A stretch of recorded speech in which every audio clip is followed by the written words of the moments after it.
नमस्कार दोस्तों, home science academy में आपका स्वागत करती हूँ। आज आपके लिए जो सामुदायिक विकास कार्यक्रम मैंने पढ़ाया हुआ था, इसी में आपका ये पार्ट 2 है, जिसमें आपको बताएंगे हम सामुदायिक विकास कार्यक्रम जो बनाए गए हैं, जो इससे संबंधित कार्यक्रम चलाए गए थे सर्वांगीण विकास के लिए, विभिन्न प्रकार के टारगेट ग्रुप के लिए। तो ये सारी चीजें मैं आपको इसमें डिस्कस करूंगी। इसके पहले जिसने मेरी वीडियो पहले नहीं देखी होगी, वो प्लेलिस्ट में आपको प्रसार शिक्षा की प्लेलिस्ट में आपको वहां पर मिल जाएगा, वहां पे जाकर के आप देख लीजिएगा। अब देखिए यहाँ पर हमारा है सामुदायिक विकास कार्यक्रम। अब देखिए सामुदायिक विकास कार्यक्रम जो है, इसका मेन उद्देश्य आपको पता है कि सर्वांगीण विकास का कार्य करना। क्या है? सर्वांगीण विकास का कार्य करना है। यानी जो गांव में रहने वाले गरीब लोग हैं, वंचित लोग हैं, असहाय लोग हैं, या जो किसी बेरोजगार हैं, जो कोई काम नहीं कर रहे हैं, ये ऑल ओवर सबके लिए सर्वांगीण विकास की बात करता है। ये इसकी स्थापना जो 1952 में इसकी स्थापना की गई थी। और इसमें देखिए कुछ इसके दर्शन मैंने यहाँ पे दिया है। जो दर्शन जिस पे आधारित है, ये felt needs, self help, free from poverty, human resource, यानी इसकी क्या, किस दर्शन पर ये आधारित है। सबसे पहले फेल्ट नीड का मतलब आवश्यक आवश्यकता पर आधारित है, यानी जो व्यक्ति की जिसकी आवश्यक आवश्यकता है उसको पूरा करने का काम करता है। तो ये फेल्ट नीड्स पर आधारित दर्शन है इसका। दूसरा है सेल्फ हेल्प, यानी स्वयं व्यक्ति अपनी सहायता कर सके। क्यों? जब उसको प्रशिक्षण दिया जाएगा तो उससे क्या होगा, वो अपने आप उस रोजगार उसको मिलेगा, तो अपने आप वो सेल्फ डिपेंड होगा। तो सेल्फ हेल्प पर आधारित है। नेक्स्ट फ्री फ्रॉम पॉवर्टी, यानी भुखमरी या गरीबी को दूर करना। और इसके साथ साथ देखिए इसमें और चीजें दी गई कि ह्यूमन रिसोर्स को, किसको, ह्यूमन रिसोर्स को, इसको ज्यादा फोकस किया है। ग्रेटेस्ट पावर बताया है ह्यूमन रिसोर्स को। देखिए ह्यूमन रिसोर्स होगा तभी किसी काम को किया सकता है। तो ह्यूमन रिसोर्स मजबूत होगा तब हमारा जो आर्थिक स्तर होगा, सामाजिक स्तर होगा, वो मजबूत होगा, वो ऊंचा होगा। तो ये इन पॉइंटों पर आधारित है। अब यहाँ पर याद कर लीजिएगा इस चीज को, फेल्ट नीड पर, सेल्फ हेल्प पर, free from poverty, human resource, ये ज्यादातर मैंने जो फोकस था उसी को मैंने यहाँ पर बता दिया। अब आता है विधियां। देखिए सामुदायिक विकास कार्यक्रम में मुख्य रूप से कई विधियों का उपयोग किया गया जिससे सर्वांगीण विकास को प्राप्त किया जा सके। तो देखिए यहाँ पर है एक्सटेंशन एजुकेशन। एक्सटेंशन एजुकेशन के द्वारा शिक्षा प्रदान करना स्टूडेंट्स को, और प्रौढ़ शिक्षा देना, और जो किसी काम में लगे हुए होते हैं उनको जो है प्रशिक्षण देना। इसके द्वारा एक्सटेंशन एजुकेशन के द्वारा, कम्युनिटी ऑर्गेनाइजेशन के द्वारा, सामुदायिक संगठन के द्वारा, और जो है ज्ञान देना, शिक्षा प्रशिक्षण देना। और इसके साथ साथ देखिए होम साइंस और एग्रीकल्चर एक्सटेंशन। होम साइंस में विभिन्न प्रकार के जो 5 ब्रांचेज होती हैं उनसे संबंधित महिलाओं को प्रशिक्षित करना, ज्ञान देना, और किसी रोजगार को वो कर सकें, सेल्फ डिपेंड हो सके। तो इतनी चीजें। और एग्रीकल्चर में देखिए एग्रीकल्चर, उन्नत बीज, उन्नत खाद, उन्नत और पशु हाइब्रिड जो एनिमल्स होते हैं, इन सब चीजों के बारे में जानकारी दी जाती है। तो इसमें मुख्य रूप से 3 विधियों को अपनाया गया है। किसमें? ये हमारा कम्युनिटी डेवलपमेंट प्रोग्राम में। अब देखिए यहाँ पर हमारा जो आता है, यहाँ पर संगठन, इसके मुख्य रूप से 3 संगठन है। क्या क्या संगठन है? पंचायत, सहकारी समितियां और विद्यालय। क्या क्या है? पंचायत, सहकारी समितियां और विद्यालय। इन 3 समितियों के द्वारा सर्वांगीण विकास को पूरा करने का लक्ष्य रखा गया है। तो ये देखिए अब आता है हमारा बहुउद्देशीय विकास कार्यक्रम, जिसको बताने के लिए हमने ये वीडियो बनाया है। ये तो थोड़ा सा थॉरली आपको रिवीजन हो गया, और थोड़ा सा मैंने इसको हिंट भी, जो हमारी पहली वीडियो थी उसमें मैंने बताया भी है। अब देखिए यहाँ पर बहुउद्देशीय विकास कार्यक्रम क्या है। ये 2 अक्टूबर 1952 को इसकी स्थापना की गई थी। 2 अक्टूबर गांधी जी की जयंती पर 1952 में इसकी स्थापना की गई। और ये देखिए फिजिकल आयोग, इसके द्वारा फिजिकल आयोग कमेटी के द्वारा इसकी स्थापना की गई। और ये जो है ये grow more food inquiry committee. क्या है? ग्रो मोर, याद रखना, grow more food inquiry committee के द्वारा संस्कृत पर इसकी स्थापना की गई। ये भी याद रखना। देखिए फिजिकल कमेटी, फिजिकल आयोग और ये फूड कम्युनिटी भी इसके बारे में पूछ सकता है, किस संस्कृति पर, किस कमीशन के द्वारा।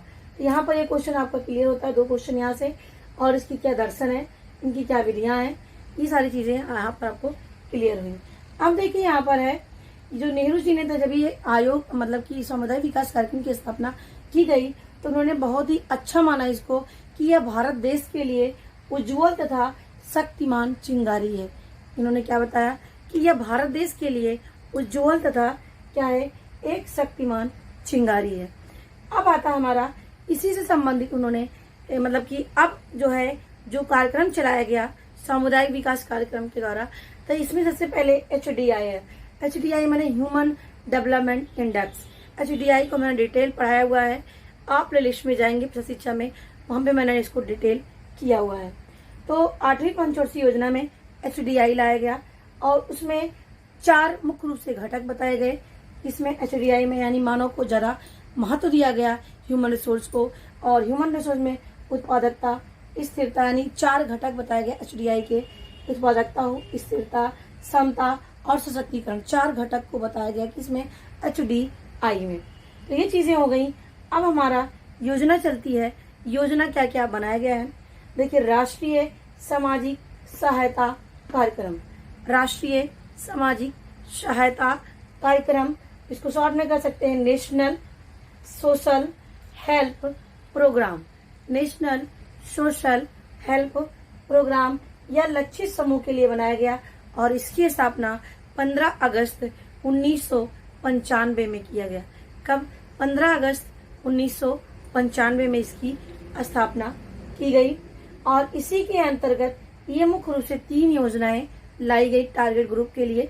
अब इसमें देखिए, पहला है NMBS, क्योंकि इसके फुल फॉर्म आए हुए हैं, मैच कराने के लिए भी साथ में इसके केवल कुछ फुल फॉर्म केवल पूछ भी लिए हैं, तो इसीलिए मैंने यहाँ फुल फॉर्म को ज्यादा फोकस किया है। NMBS यानी national maternity beneficiaries scheme, national maternity beneficiaries scheme. ये क्या होता है? ये गर्भवती माताओं को लाभ पहुंचाने के लिए, गर्भवती माताओं को वित्तीय सहायता पहुंचाने के लिए ये योजना लाई गई थी। NMBS याद कर लेना, वित्तीय सहायता पहुंचाने के लिए गर्भवती माताओं के लिए ये योजना लाई गई थी। इसमें देखिए, जो इस समय 1400 रुपए दिया जाता है बच्चे के पैदा होने पर, तो ये योजना इसी के अंतर्गत है, NMBS यानी गर्भवती माताओं को लाभ पहुंचाने के उद्देश्य से। दूसरा आता है NOAPS। क्या है? NOAPS यानी national old age pension scheme. क्या है? National old age pension scheme. अब इसमें क्या है, इसमें 65 वर्ष से जो अधिक गरीब होते हैं उनको 500 रुपए देने से शुरुआत की गई थी, यानी जब योजना लाई गई थी तो 500 रुपए इसको दिया गया। जो वृद्ध 65 वर्ष से अधिक उम्र के हैं, असहाय हो जाते हैं, उनकी कोई देखभाल नहीं करने वाला होता है, उस समय ये योजना लाई गई, इसको महसूस की आवश्यकता, NOAPS की, national old age pension scheme. तो शुरुआत में 500 रुपए दिए गए, अब और भी इसमें बढ़ोतरी की गई है। अब आता है NFBS। अब देखिए, NF जो BS है, ये क्या है? National family beneficiaries scheme. क्या है? National family beneficiaries scheme. इसमें क्या है? इसमें जैसे कोई दुर्घटना हो जाने पर, कि गांव सदस्य, घर की सदस्य की कोई बीमारी हो जाने पर या अन्य कोई विषम स्थिति के लिए ये आर्थिक सहायता प्रदान करता है। क्या है? विषम स्थिति के लिए ये आर्थिक सहायता प्रदान करने का काम करता है। कौन सी योजना? NFBS national family beneficiaries scheme, जो आज देखिए वित्तीय सहायता भी प्रदान करता है। देखिए, लगभग जो लो पॉवर्टी लाइन के नीचे हैं उनको जो योजना लाई गई है कि इनको 5 लाख तक शायद इसमें क्या है लाभ दिया जाए। यदि कोई दुर्घटना हो जाती है तो इनको कह सकते हैं इनको पैसा नहीं लगेगा, क्योंकि कभी कभी क्या होता है, जो गरीब लोग हैं वो आर्थिक मजबूती ना होने के कारण जो घर के सदस्य होते हैं, बीमार होने पर वो सही इलाज नहीं करा पाते हैं, जिसकी वजह से उनकी डेथ हो जाती है। तब ये योजना है आपकी NFBS। ये चीजें आपको क्लियर हो गई होंगी। अब देखिए, यहाँ पर हम आते हैं, याद कर लेना, HDI किस योजना में आया है? 8वीं पंचवर्षीय योजना में। इसके कितने घटक हैं? उत्पादकता, स्थिरता, समता और सशक्तिकरण। किस किस आयोग, फिजिकल आयोग, किस कमेटी में ग्रो मोर फूड इंक्वायरी। तो ये चीजें हो गई। अब नेक्स्ट पॉइंट पे आते हैं। नेक्स्ट पॉइंट हमारा है,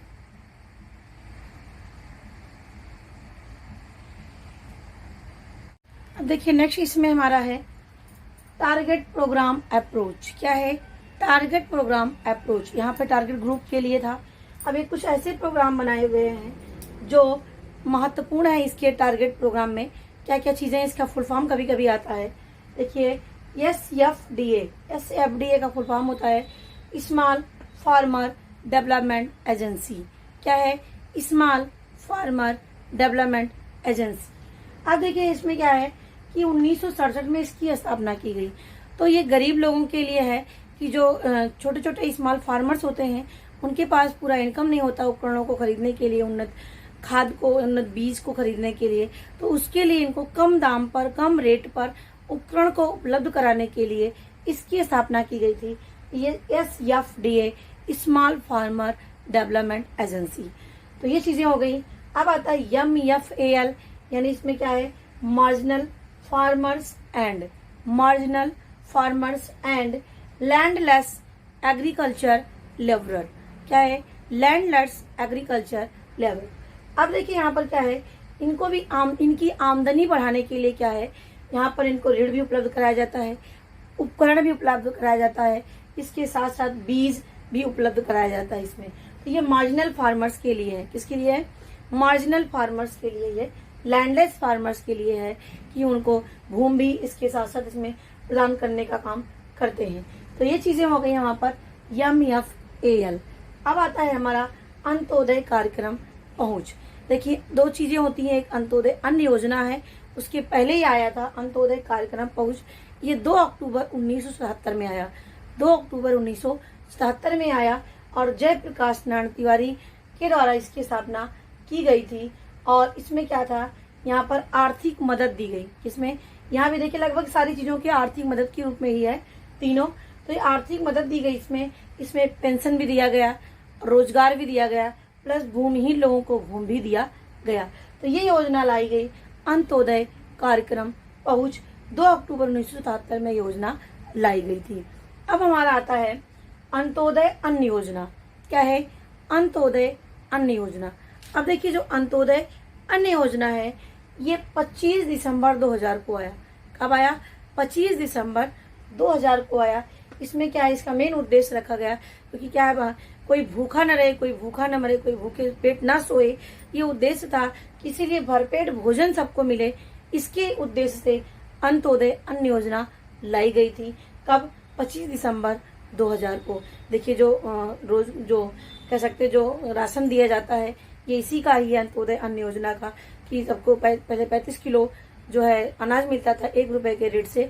तो ये जो योजना कोटेदार के द्वारा, मतलब सरकार इसको प्रोवाइड करती है, कोटेदार के द्वारा इसको लोगों तक पहुंचाया जाता है, तो दिया जाता है उनको। ये अंत्योदय अन्न योजना है। इसका मेन उद्देश्य था कि भरपेट भोजन सबको मिले। अब ये हो गया हमारा। अब आता है एरिया डेवलपमेंट प्रोग्राम। क्या है? Area development programme. अब देखिए यहाँ पर क्षेत्र के आधार पर एक प्रोग्राम था कि जहाँ पर डिजर्ट हो, जहाँ पर सूखा हो, जहाँ पर हिल एरियाज हो, ट्राइबल के लोग रहने वाले हों, तो ऐसी चीजों के लिए जो योजना लाई गई वो एरिया डेवलपमेंट प्रोग्राम। क्या है? Area development programme. देखिए यहाँ पर बहुत अच्छे तरीके से मैंने इफेक्टिव में बताया है, जिससे आपको छोटे कम ही शब्दों में आपको चीजें समझ में आ जाए, जिससे ये आपके दिमाग में कंठस्थ हो जाए। यदि एक बार इसको आप 1 से 2 बार जरूर देखेंगे तो आपको अवश्य ये क्लियर कंठस्थ हो जाएगा। फिर इसमें क्या इसके फुल फॉर्म है वो भी आपको याद हो जाएंगे, किसके अंतर्गत आते हैं वो भी आपको याद हो जाएंगे। तो अब यहाँ पर आता है हमारा मुख्य रूप से है यहाँ पर DDP। क्या है? DDP यानी डिजर्ट डेवलपमेंट प्रोग्राम। क्या है? Desert development programme. ये 78 और 79 में, यानी 1978 या 1979 दोनों के बीच में योजना लाई गई। इसमें क्या है, जो काफी बंजर भूमि हो जाती थी, इसीलिए मरुस्थल डिजर्ट को रोकने के लिए जो है ये स्थापना ली गई। जहाँ पर डिजर्ट क्षेत्र ज्यादा फोकस्ड थे, वहां पर इनको सही करने के लिए, मरुस्थल को बढ़ने से रोकने के लिए स्थापना की गई थी डिजर्ट डेवलपमेंट प्रोग्राम।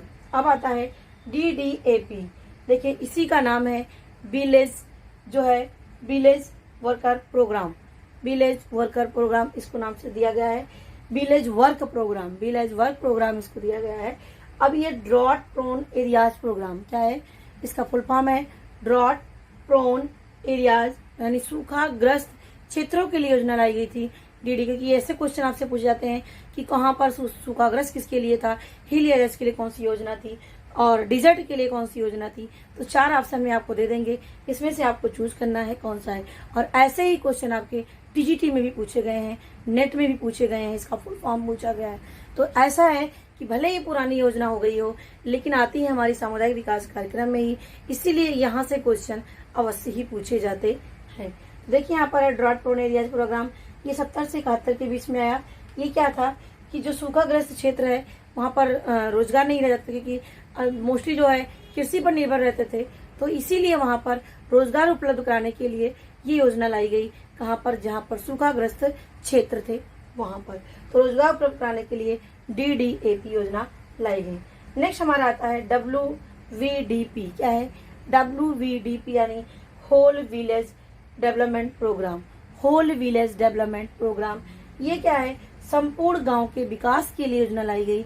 इसमें मुख्य उद्देश्य था सिंचाई उपलब्ध कराना, क्योंकि जब सिंचाई होगा तो अनाज उत्पादन होगा, अनाज उत्पादन होगा तो जो है क्या इनकम बढ़ेगी, तो आर्थिक स्तर ऊंचा होगा। तो यहाँ पर सिंचाई उपलब्ध कराने की व्यवस्था की गई इसमें। इसके साथ साथ विभिन्न प्रकार के क्षेत्रों में बीज, खाद, पशु और तकनीक के बारे में लोगों को जानकारी दी गई, जिससे लोग इसको जान सकें, अपना सकें और अपना आर्थिक स्तर ऊंचा कर सकें। तो ये था WVDP। अब आता है हमारा यहाँ पर हिल एरियाज, HADP। अब देखिए HADP योजना क्या है, हिल एरियाज डेवलपमेंट प्रोग्राम इसको बोलते हैं, HADP। इसकी स्थापना 78-1979 के बीच में हुई थी। और ये भी जो है पहाड़ी क्षेत्रों में रहने वालों का जो जीवन होता है, कठिन होता है, वहाँ पर सुगम बनाने के लिए वहाँ पर आर्थिक सहायता प्रदान की जाती है, और भी चीज़ों की वहाँ पर शिक्षा प्रशिक्षण दिया जाता है। तो ये आता है hill areas development programme. Next हमारा आता है TDBP।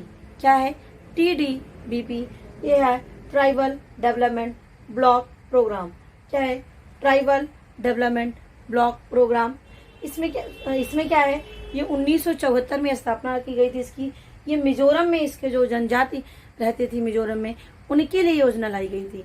तो वहाँ भी आप उनके विकास के लिए शिक्षा प्रशिक्षण दिया जाए, उन्नत बीज, खाद, उपकरण, इस सारी चीजों के बारे में जानकारी देना, आर्थिक सहायता प्रदान करना।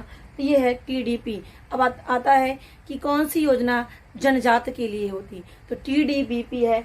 और ऐसी कौन सी योजना हिल एरियाज के लिए है, HADP। कौन सी योजना डिजर्ट के लिए, डिजर्ट के क्षेत्रों के लिए है, DDP। कौन सी योजना जो है ड्रॉट यानी सूखाग्रस्त के लिए है, तो DDAP। इस तरह से क्वेश्चन आपसे यहाँ से पूछे जाते हैं। अब आता है हमारा PPTD, यानी pilot project for tribal development. क्या है pilot project for tribal development. ये भी जनजाति के विकास के लिए, अगर ये दोनों आता है तो इसमें पर्टिकुलर नाम पूछा जाएगा कहाँ पर योजना लाई गई, तो ऐसे आपको बताना है। नहीं तो दोनों में से केवल एक ही अगर ऑप्शन में जनजाति के लिए पूछा जाता है तो एक ही होगा, या ऑप्शन में 2 चूज करने के लिए दिया जाएगा। तो इस तरह से ये क्वेश्चन पूछे जाते हैं। और इसकी स्थापना 1972-73 में हुई थी। तो ये चीजें हो गई, यहाँ पर मैंने आपको बताया एरियाज डेवलपमेंट प्रोग्राम। अब आता है हमारा IRDP। क्या है IRDP। अब देखिए ये जो तीनों योजनाएं थी, SFDA, MFL और ड्रॉट डिजर्ट डेवलपमेंट प्रोग्राम, ये सारी योजनाएं बहुत ज्यादा सक्सेस नहीं थी कि इनको अलग अलग से चलाया जाए, तो इनको क्या कर दिया, एक में मर्ज कर दिया गया। क्या है, एक में मर्ज कर दिया गया। और 1992 में ये इसका नाम रख दिया गया IRDP, यानी integrated rural development programme. IRDP integrated rural development programme, समन्वित ग्राम विकास कार्यक्रम। तो ये आया, इसमें स्वरोजगार उपलब्ध कराना है, आर्थिक स्तर ऊंचा करना और उनको रोजगार देना, शिक्षा प्रशिक्षण देना, विभिन्न प्रकार के क्षेत्रों के में जानकारी उनको देना। तो ये सारे काम कौन कर दे रहा था, IRDP कर रहा था। ये योजनाएं जो है ये क्या कर दिया गया, इसमें मर्ज कर दिया गया। SFLA, SFDA, MFAL और DDP, इन योजनाओं को मर्ज कर दिया गया और नाम दे दिया गया IRDP।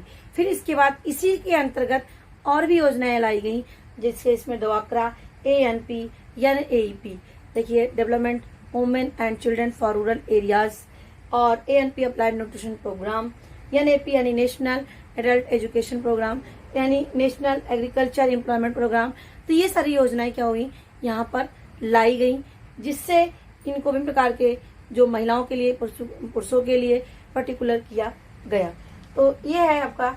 और IADP में भी क्या है, वैज्ञानिक तकनीक को बढ़ावा देना।